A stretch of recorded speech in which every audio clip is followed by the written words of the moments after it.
The first decade of my work at IIM Ahmedabad was quite exciting.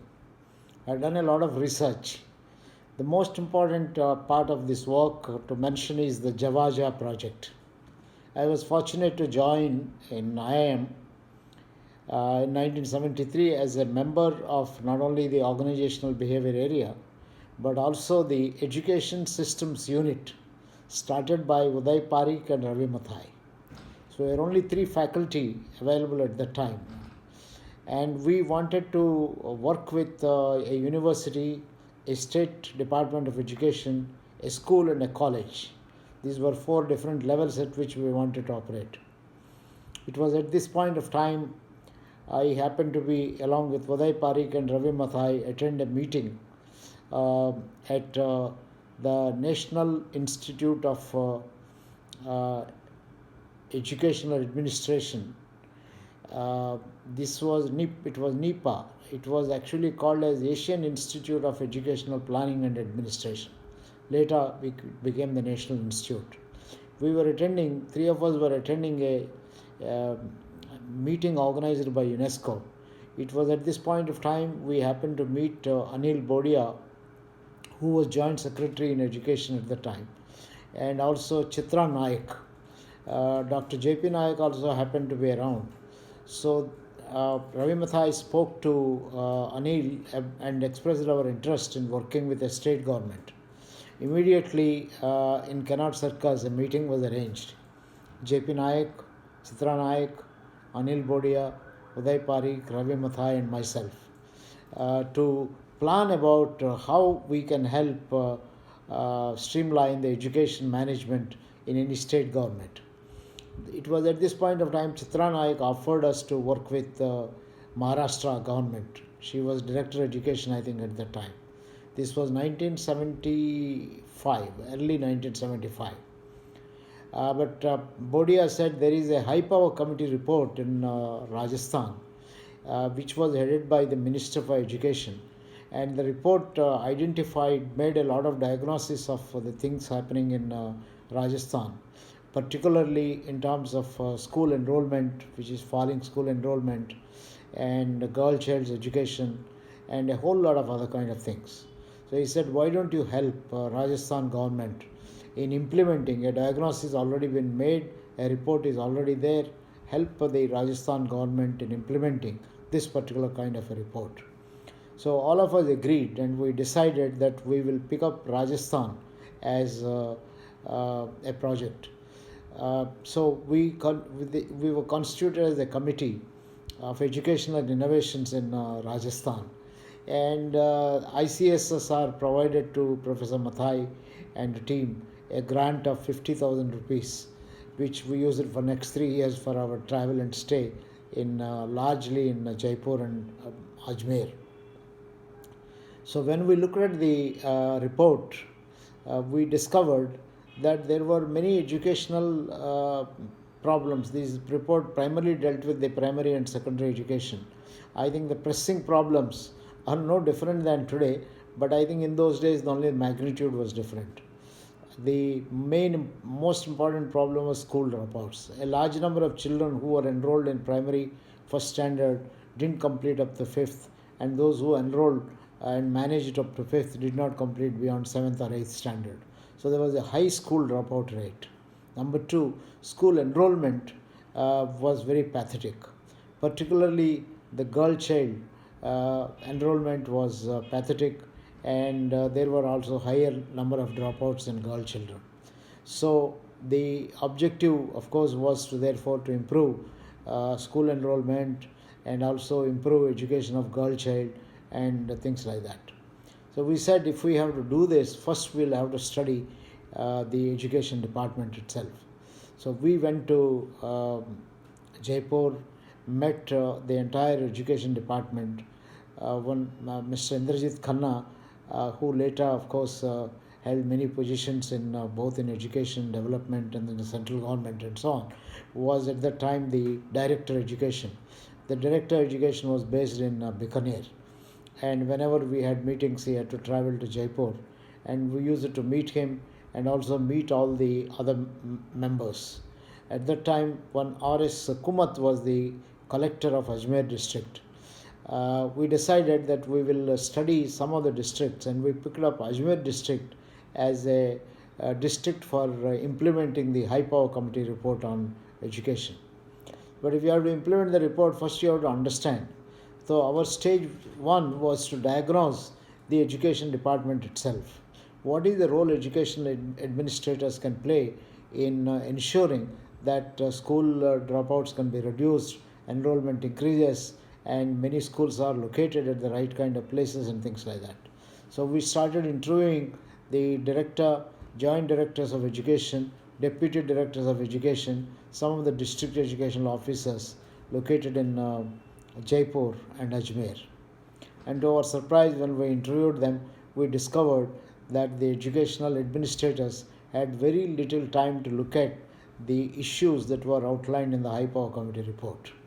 They were not they most of their time was spent in managing education from the top rather than understanding the educational issues at the bottom. uh, for example, a number of interviews indicated that a good part of the educational administrator, that is the joint director, deputy director, DEOs, and even senior district educational officers, inspectors of schools, goes in administering. By administering, I mean uh, looking at, I think, the logistics issues like teacher transfers, which is a major part of the time goes in transferring teachers, because there was an interesting transfer policy which allowed everyone to keep on applying for transfer to the village of their liking and things like that. Then filling in performance appraisals, then visiting, making sure that teachers go on time, taking disciplinary action, and so on and so forth. They had very little time to look at the actual quality of education, understand why school dropouts are taking place, and things like that. So when we realized this, we said that we would like to actually pick up four blocks in one district, and that was Ajmer district. And we'll actually go to the villages, talk to the village people, uh, village elders, talk to the panchayats, because those days I think the primary schools were largely under the controls of the village panchayat. So talk to the panchayats and also talk to the teachers and talk to a few of the parents and things like that. So we chose four blocks, and one of them happened to be Jawaja block. Of course, we visited all the four blocks and went around the villages, and to our amazement, we discovered that most of the parents had a negative attitude to the schools. They have in fact pointed out that they, with enthusiasm, they send their child to the school, but they discover that what is taught in the school has no relevance to their day-to-day living. For example, if agriculture is their occupation, there is very little thought about agriculture. A large number of people there, let's say in Jawaja district, used to grow tomatoes and would sell a 20 kilo or a 10 kilo basket at a paltry price of 2 rupees or 2.5 rupees, and they got nothing out of it. And as a result, I think they were more and more indebted to the local money lenders. So they said that, look, none of what is taught in the school has anything to do with improving our living. For example, they don't teach how to grow better tomatoes, or they don't teach us where to sell these tomatoes and all those kind of things.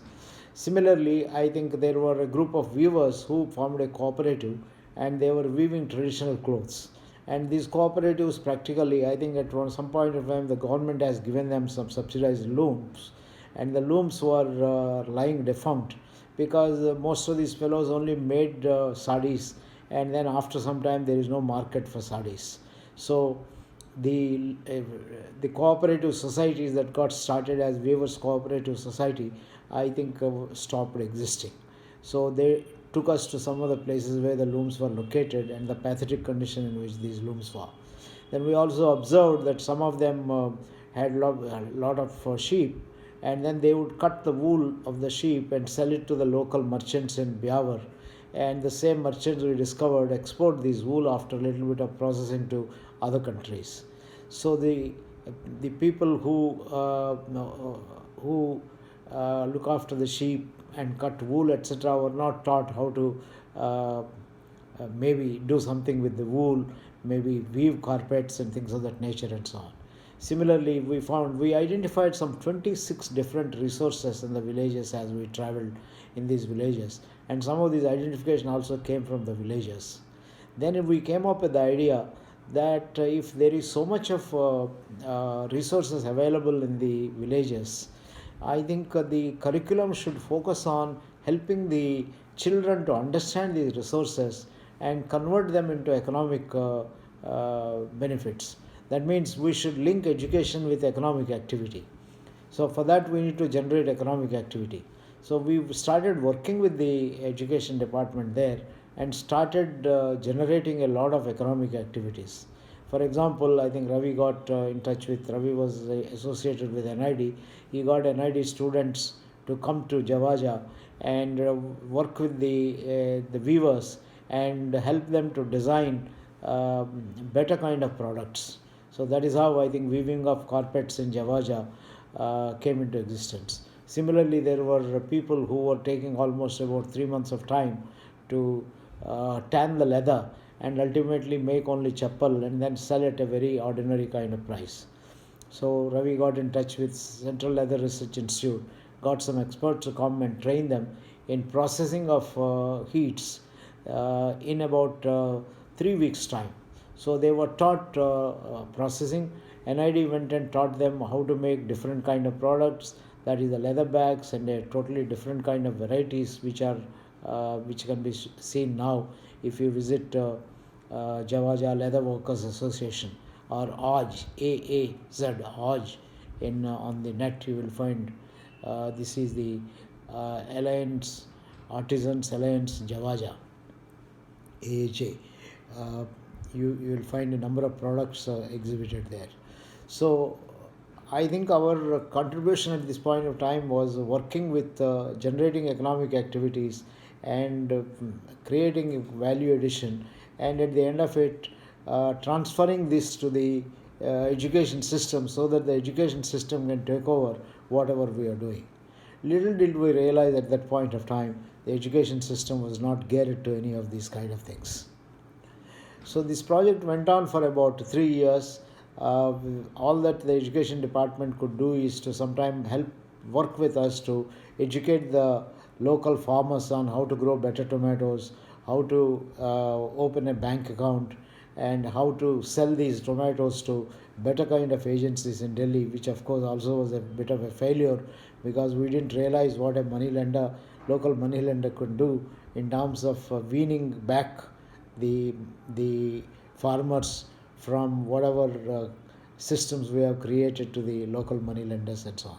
So this was a very, very interesting kind of a project. I think after about 3 years we had to slow down on this because the ICSSR grant exhausted. Ravi had a heart attack, and then so many other things happened. But the project was continued by Professor Ranjit Gupta and Ashok Chatterjee of NID, and it continues to, I think, as long as Ranjit lived, he was involved in it, and Ashok Chatterjee even today continues to work once in a while, enthuse the Jawaja workers. But this was a great learning experience. I don't call this as a research project, but this is a research based on action project. Now, why do we say research? I think a number of activities we have done were research based. These were all diagnostic studies.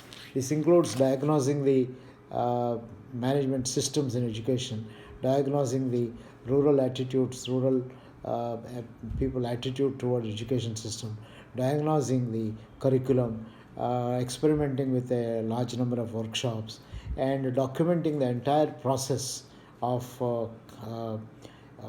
bringing change in linking economic activity with education. This was written up in a book form later by Ravi Mathai, titled as The Rural University. So this was a great experience that we have had. I think it needs a lot of time to talk about, but those of you who are interested can get a copy of this book, The Rural University, and see the research-based action project that we all were involved in doing.